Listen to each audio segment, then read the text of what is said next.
Right, hi. Right, so it's day 47. We're coming back down into the Venus sphere um, on the astral tree. Um, so it's kind of the proper place for the Venus sphere. It's connected with the third eye up here. And what I want to talk about really in this video is the idea that it's the reason it's like I've talked about it as the sleeping giant, and it's one of the things we're really trying to wake up in this work. It's connected with the male side of the tree, and it's about care and like affection, and it's the benevolent side of the tree. Uh, this aspect has very much been maligned and subverted in society. Um,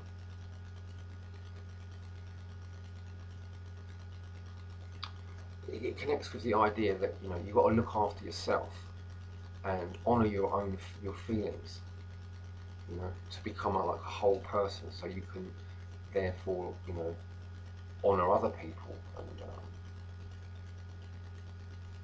respect their feelings and stuff. And I think a lot of this MGTOW stuff is really about men trying to get back in touch with their feelings, and this recognition that a lot of the time their feelings haven't been honoured by others or themselves, and they're learning to honour their feelings and emotions.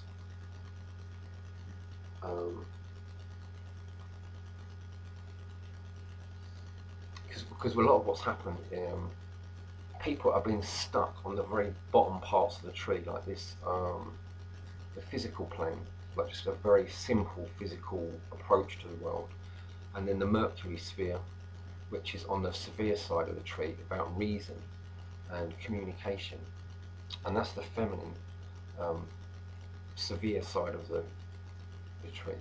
Now, the problem with communication, as when it's used too much, it requires like continual compromise. So it's very difficult then to also honour your feelings, because you're having to make all these compromises when you've been continually communicating.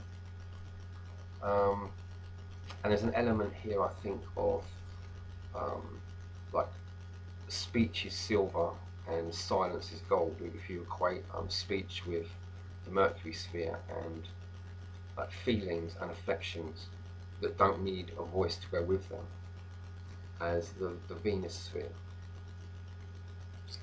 And they both should have their place, but ultimately what's happened is the Venus sphere has been squashed, and it hasn't got a proper, men have got this thing where they don't really show their emotions, and it's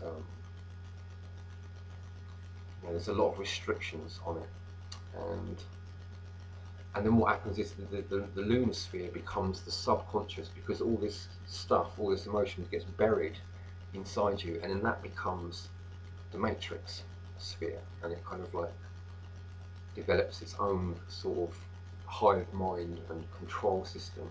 And then other people, in various people in with influence and stuff and power and money, you know all this and deliberately organize it and control it, because it all becomes like a collective consciousness or unconsciousness that can be manipulated, and to make men not have these feelings and not care for themselves, so they're much more able and likely to be manipulated and be sent off to war without really knowing why they're going to war, and things like that. And it perpetuates this lack of care really in the world generally, and dysfunctional families, and people like the moon rules that this matrix sphere, the foundation sphere, and it rules the sign of Cancer. And Cancer is really like the teenager out of the zodiac. It's kind of like the rebel. It's like the herd mentality, and it's being cultivated.